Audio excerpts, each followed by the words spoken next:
everyone, welcome to a new episode of In Other Words with Danielle and Zara. So this is a podcast where we talk about a wide variety of different subjects, from human trafficking to the world of technology. So in other words, we talk about All the things. So today, for our local brand that we want to promote, it is Switch Beauty, and Switch is spelled with a double I. And they are a South African skincare and makeup brand. They make really interesting and nice products. I've heard that their formulations are really good. And I've bought one of their serums before, and it's really lovely, very hydrating for my dry skin at the moment. So yes, I would highly recommend them. And yeah, very aesthetic. We love that. Overall, yes.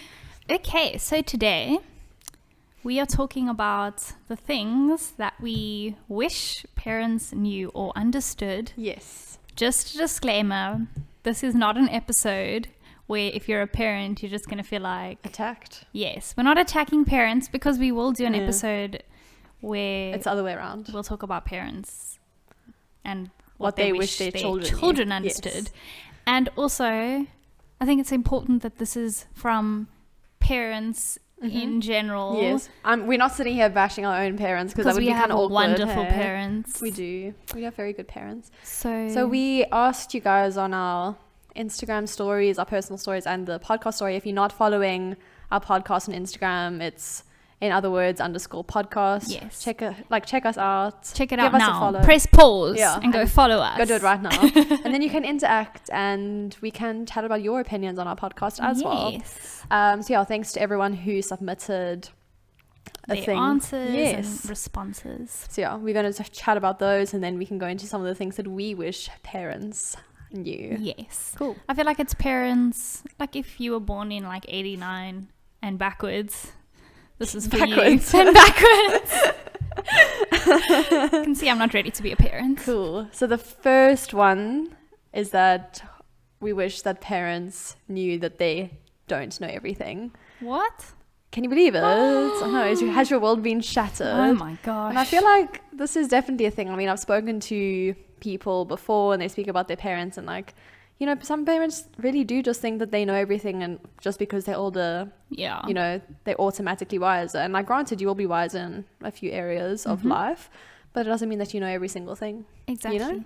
And I also think sometimes, I mean, I'm not a parent, so I don't know, but like, just as a human being, sometimes you don't even necessarily think you know it all, but you feel this need to know it all because you are older, because or to act like parent. You know it all. Yeah. So don't do that. Don't do it. It's not a good time. Yeah. And then another response we got was that they don't understand technology. Yes. Now, I know a lot of parents that are super tech savvy. Yeah, my dad is very tech savvy. Far more tech savvy than we are. It's to the point where I wish he didn't know so much about technology, because I will go up to him and say, hey dad, like there's something going on with my laptop. And then 2 hours later, he's busy fixing everything on my laptop. And I literally just needed help with printing from my laptop. So it's a whole nice. thing. Yeah. Yes, I think... And I, like, for example, my gran, she never wanted to learn how to WhatsApp or anything like that. And to be fair, she was in, like, her late 70s at the time. So, I mean, can you blame her? Yeah. But at the same time, like, we are becoming more reliant on technology, whether we like it or not.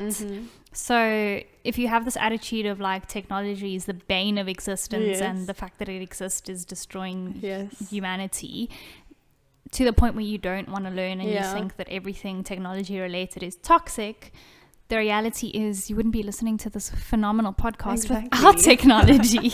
And you'll end up just being left behind, you know? Yeah. So get tech savvy, and, well, not Simon Murray tech savvy. No. Okay. And then one thing that I got, and this made me so sad actually, is...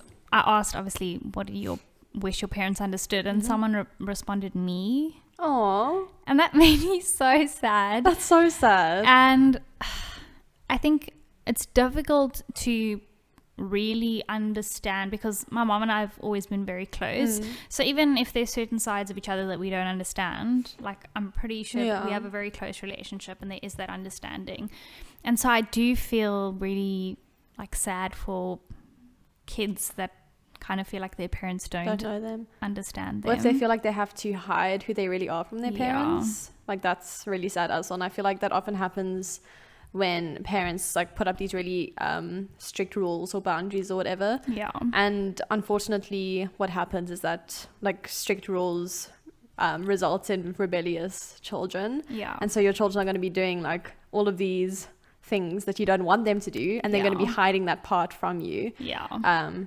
And I think that's just sad. Like I think you like surely you'd want to have a good and open relationship. It's one of the most important children. relationships, and the reality is you're always going to be their parents and they're always going to be your child. So yeah, be better. No, I'm just joking.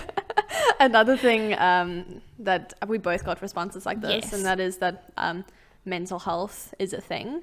And it's also like, I mean, go listen to our mental health series. Yes, but I think for sure it's definitely a thing where a lot of parents like don't really recognize that mental health is a thing, because it's really only becoming much more of a spoken about topic these days, you know, like back in their day. I mean, I'm generalizing. Back in their day it wasn't a thing. Like, are you feeling sad? Like, cut it out, you know?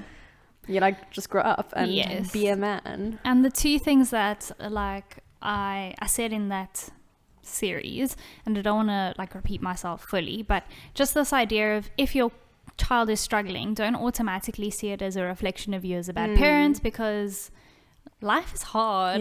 And specifically like being a teenager sucks. So just understand that like caring for your teens and taking their mental health seriously doesn't mean that you are a bad parent. Exactly. And then also another thing is just whether there's something actually wrong with your child or they're just acting out. At the end of the day, they feel how they feel, and the best we can do is just like acknowledge people's feelings. And mental health forms such an important part of who we are. You know, it's just as important as physical health. You know, we can't ignore those things. And I feel like what I've seen that's become a thing with like new parents, like when the young children like really don't want to go to school or whatever, sometimes they'll give their children like a mental health day, like, hey, I can really tell that you're not feeling it, and maybe you just need a break. And I feel like for me, when I got to university, then I ended up taking more like mental health days, because then you have, my eye is twitching, oh my gosh. Then you have more freedom. Like you don't need to work on a schedule as much as you did in school, or as much as you'll have to after university. And so then you end up just taking these mental health days sometimes, because like some days I really can't work. You just need to rest. You really do. And that's okay. And I feel like pushing your child or your teen or whatever to like the point where they're feeling just mentally drained, it's just not going to be helpful for anyone. I agree. And then another response I got was like, parents need to understand that investing time in their children is more important than investing money. And I honestly couldn't agree more. Same. And it's so like, you often see it on TV shows. It's generally a girl where it's like she's got daddy's credit card, but her parents couldn't they couldn't care less about her. And it's just like, I feel like the self-harm that does to a child, because at the end of the day, like, money can only get you so much and get you so far, but the amount of care and attention that a child gets is going to form the human beings and their self-esteem for the rest of their lives. And so I couldn't agree more with that. I mean, please financially support your children as much as possible, but absolutely, I feel like in anything, like, time will always be more important. People will always be more important than money. I completely agree. I have nothing else to add to that. Cool. So then we can move on to some of the things that we've thought of. Okay, so my first one is that just because your children are young doesn't mean that they're stupid. And obviously when you're young you make stupid decisions, but I believe I've seen many adults make stupid decisions as well. So I mean, what I mean by this is that nowadays we have so much access to information, right?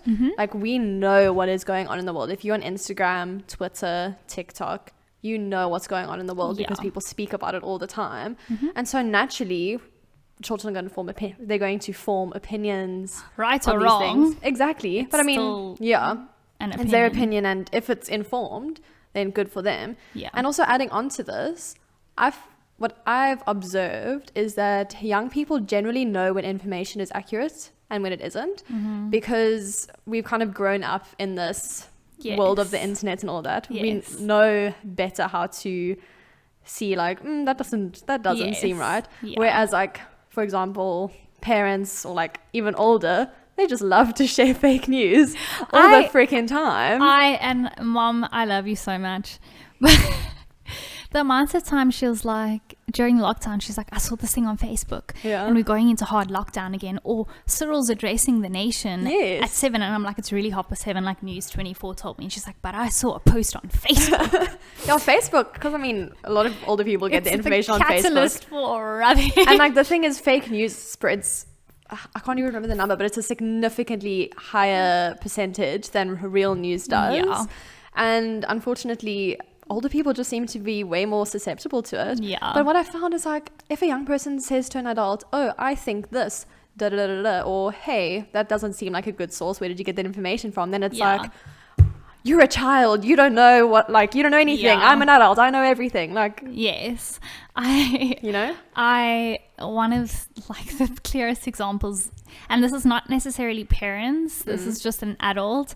So my mom went through a phase where she was really into like Nickelback and Linkin Park and stuff.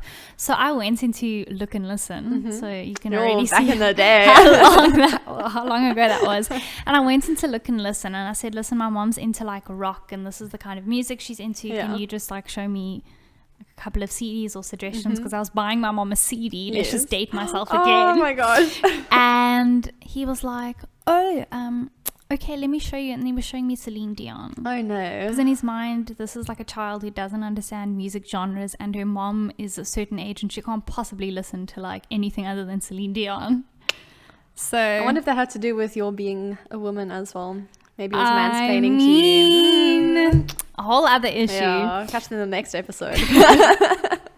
Yeah. So I think just also like we do have access to information whether you like it or not. We do, yeah. So people are going to learn and they're going to form opinions, and like if you recognize that your child is like getting the information from some dodge place or whatever, be like, hey, maybe you should look at this other thing, but don't discourage them from learning. Yeah. And like don't just knock them because they're young, because I think you'd be surprised at how much your child or your teen knows. Yeah. Even me as like a person mentoring teens in high school, I learned so much from them. Yeah. I'm like, what? Wow. So, exactly. Yeah. Cool. Kids have brains. Next one. Let's go. Okay. So, I say this as like from the older generation to the younger, but also sometimes to the younger generation to the older generation, is sometimes we're so closed off to each other's music. And so true. I remember my gran, I love my gran, she used to say like, I can't listen to the rubbish of these days. And she just like couldn't deal with like modern music. And I will be the first one to say that half the music I listen to on the radio is just... Yeah, but that's radio. It doesn't even count these days, actually. This is true. Yeah. But like, there's still minds that are at work and beautiful music being created. Exactly. So just be open, and if you don't enjoy certain genres of music that us kids are listening to, don't listen to it, but be open. Yeah. And like people kind of generalize like nowadays music into like this very small thing of just the stuff that's on the radio. We listen to pop, and then also and just the music of rebels is that rap music. Rap music. It's gonna send us to drugs. Yeah. Send us to drugs. But like there's so many different genres. Yeah. And like people that you wouldn't even hear on the radio, like I don't know, go look on Spotify if you have Spotify. Yes. They make playlists for you. Hit me up, Spotify. We have our own podcast on Spotify. Wow. Crazy. Okay. What's your next one? The next thing is that children don't need to believe everything that parents believe. And this is a difficult thing to get used to as a parent, I think. And I think, we spoke a little bit about this in our religion episode. And I'm just going to speak about it from a Christian perspective, obviously, because that's where I am coming from. Yeah.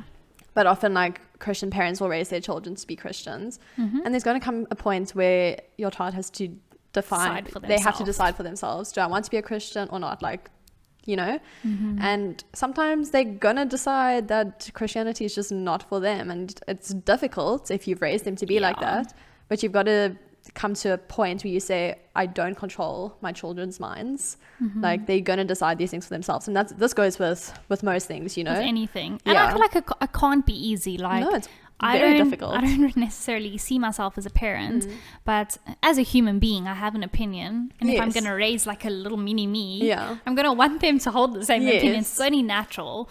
But at the same time, like you said, you can't control, you can't force, and you can, like you said, raise your children in a certain way, but also allow them the freedom to explore. Exactly. Not to the extent where you just let them go rampant and do crazy things, but you kind of, you have to let them learn. Exactly. And then they can become the person that they're supposed to be. You know? It's all a journey. Yes. Okay, my next one is privacy. So I say this because I've heard so many stories, and I don't know, I just kind of assumed everyone was like my mom, because my mom would never in a million years ever check my cell phone, read my diary. Like it wasn't done. I understood that she understood that like my privacy was mine and hers was hers. And also we had a relationship of trust, so there was never a need to invade privacy. But the amount of people, and I'm talking like parents who are raising like kids that like have just become teenagers versus like parents who are raising young adults that are still checking their kids' cell phones. And for me, like, that's bad. I don't know, like I can't get behind it. I don't understand. And it's like, it's difficult because I'm not a parent, but at the same time, it's like, to what degree can you control a child? Because the reality is, you can check the kids' cell phones or whatever, but the minute they leave the house, like, you're not going to be able to do that anymore. And you want to reach a place where it's like, oh, I trust my child. I've raised my child a certain way, and let me hope that they find their way and that they are decent human beings. I mean, often things like that just destroy relationships between parents and children, you know? It's just such a, I don't know. I think my mom only read my messages like one time, because I was, this like grade 8, I'd literally just got on my phone. Janie. I know, but I was like on it past the time that she wanted me to be on it, because at that stage it was, I think like the condition was that I'd have to be off my phone at 8:30, and I was just carrying on being on my phone. She's like, right, show me who you're talking to. Read my messages, and I was like, this is embarrassing. And then I don't think it ever happened again, but at least she told you, I'm going to read your phone. She didn't like wait till you were sleeping. But I mean, I've always had a password on my phone, so it's like, I don't know. Weirdly enough, like even for me, I have a password, but I'm pretty sure everyone ever knows my password, and I don't have anything to hide. But at the same time, like, it says a lot about a person to like go into someone's decency, phone. Really, in my opinion. Obviously we're not parents, and like we had this conversation with Janie, Danielle's mom, and she said like, if there is like a dire need where like your child is so depressed and possibly suicidal that it is for their own good for you to check their phone, then like, okay, I'm sure there are certain exceptions, but if it's just to like see what's happening, I don't know. I can't get behind it. I don't know. I feel like you'd want a relationship with your child where you could just ask them. Exactly. And not have to go behind their back. So cool. My next one is the fact that language changes. And it's been changing since forever. Have you ever listened to Old English? It doesn't even sound like normal English. I read my Bible every day, and I have a New King James. So. Old English, it's even worse. Good old brethren. It's even worse. No, it is. But like, I find often parents and older people, as like just, you know, old people, full stop. Old people get like really irritated when words are used in a different way than what they were used when they were young. Yes. And it's like, this is just the natural procession of language, you know, like exactly. Words are going to change their meanings. People are going to use new words. Sentence structures are going to change. Like, you can't keep on dissing young people Sometimes we're because gonna of their say use like. of language. We're gonna say like. The I'm use so sorry. of like does not make us childish. No, unintellectual. no, it doesn't have anything to do with that. You know. Yeah. And also, it's got a specific term for it as well. Just Google it. I can't remember now. Yes. I will say something just on language though that I will like as a defense to parents is, I don't know, like personally I don't swear. I don't like see a need for it. I get that other people swear. Yeah. But for me, like swearing at your parents or it's in the wild. company of your parents, Yeah. I don't know, there's just like a weird level of respect and like lines you don't cross. Interestingly, it's often because the parents swear. Yeah. So That's true. My mom was never a swearer. Yeah. A swearer. Yeah, swearer. Title. So often, You're a like, swearer. often if children feel comfortable enough to swear in front of their parents or whatever, I mean, maybe in some cases it is just, you know, being rebellious and all that fun stuff. But I think other times it is because that environment has been created. And we're like, no hate to them or whatever. That's how it is. And people can have very happy families while swearing at each other. So it is what it is. Yeah. Yeah. Okay. Children grow up. Uh-huh. Not me. I'm baby. I'm baby. And I feel like, I don't know, as a parent, I've seen so many like parents and I've heard stories where it's like hard to let your child go. And it makes sense. Yeah, like, shame. luckily when Danielle moved to raise Janie got a dog. Yeah. So And now she's got another one. helped her cope. But it makes sense that there would be like a void or something. Yeah, for sure. But like, I think you do as a parent have to grow with your child and reach 100%. A point where you like kick them out of the nest and hope they can fly. Yeah. I think another thing adding on to that is I wish that parents wouldn't make their children their whole lives. Yeah. Because that is often what happens. It's very easy, I feel. Yeah, 100%, because you want to like put your everything into raising your children and all that, but oftentimes you neglect yourself and you neglect your marriage. No, for sure. And like once your children leave the house, then what, you know? Yeah. Like, what's going to happen to you? What's going to happen to your marriage? Do you have friends still? Do you have hobbies? Yes. Prioritize your friends and your hobbies. Exactly. And I'm going to tell a story now. Why do I do this to myself? And my mom, I don't even know if she remembers this, but I went on a camp. I was 13 and we played good old truth or dare. Aww. And I kissed a boy on the cheek. And I was 13 and I came home crying. I was like, Mom, I'm so sorry. I did something so bad. Oh no. I was like, I kissed a boy on the cheek. And she was like, huh? You're growing up. Like, it's fine. And I was like, oh. So you just have to realize, like, and also I think, and this is another thing I've seen, is like parents kind of, some kids are okay to be their parents, like to be mommy, daddy's little girl or whatever forever. And like they're okay with their parents doing their washing and paying for everything until they're like 30. And in that vein, I'm like, no, like there has to be a point where you stop taking advantage of your parents and realize like they've done a lot for me. I need to sort myself out, kind of thing. Exactly. You do grow up and you need to grow up. So I suppose you can also look at it from that side. I completely agree. Yes. Cool. My next one is that academic strength isn't the most important. Can you believe it? I know. But I mean, our society is really, and the education system has placed so much emphasis 100%. on academia. But especially, I feel like maths, science, those kinds of things, you know? If you're talented in music or arts or whatever, it's kind of like, whatever, not important, not going to get you a job. And I can back that up because I've been prepping a varsity day thing for grade 11s and 12s, and the amount of bursaries I could find in like arts and humanities, there's nothing. Was zero. There's absolutely like nothing. Engineering. There's absolutely nothing. But that's also just because it's not valued in our society.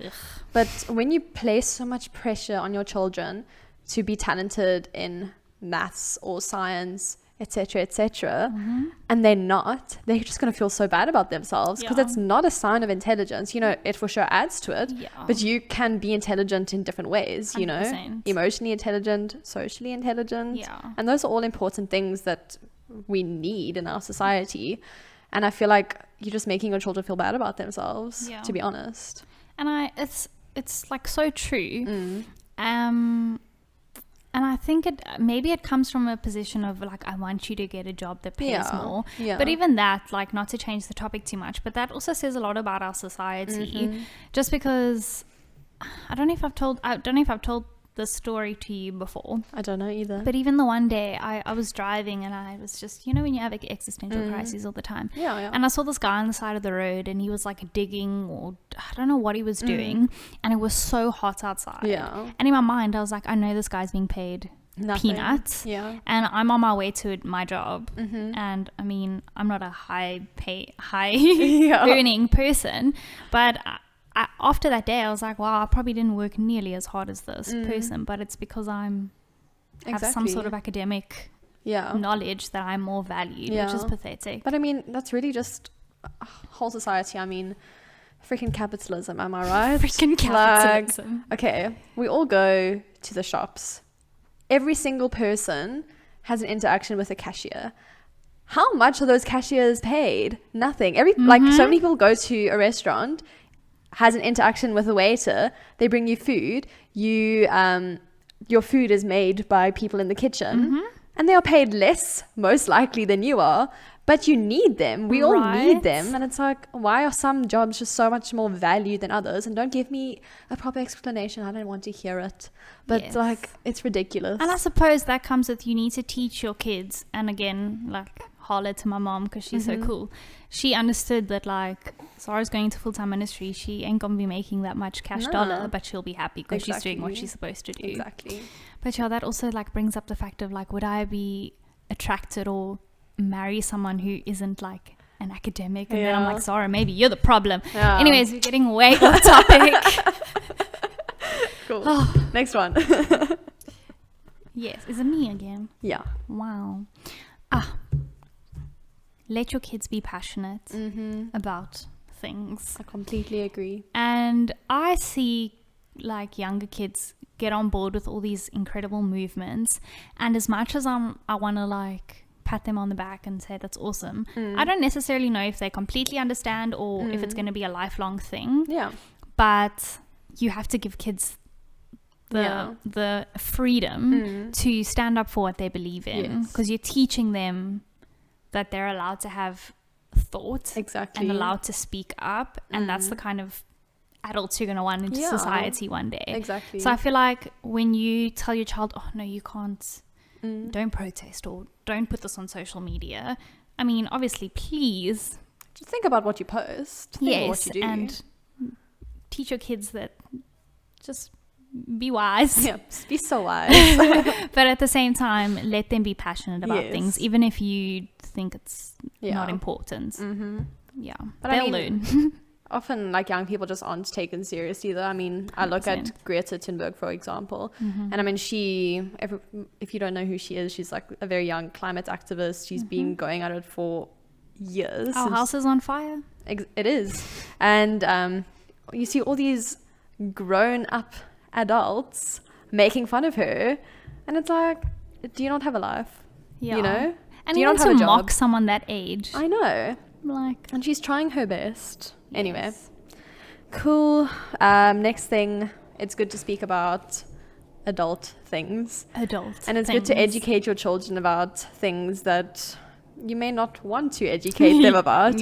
And this could be, you know, being sexually active. The reality is that your kids most likely will be sexually active at one point. I'm so sorry to break it to you.